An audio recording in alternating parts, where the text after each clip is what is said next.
Hello everybody and welcome. In this video I'm going to show you how to pair your earbuds HUAWEI FreeBuds SE 2 with your MacBook.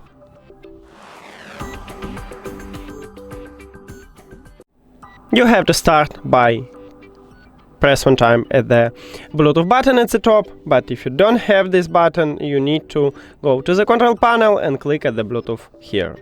Then go to the settings, and after that open the charging case, and you need to press and hold both of the touch areas on your earbuds. The touch area is located at the back side of your earbuds, and I just press and hold on it for at least for a second until this LED light start blinking, like what I have right now.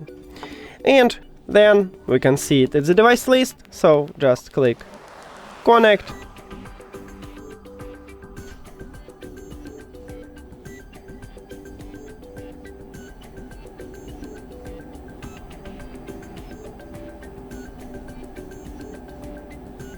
And we did it! Thank you for watching this video. If you found it helpful, please consider subscribing to channel and leave the like on the video. See you later!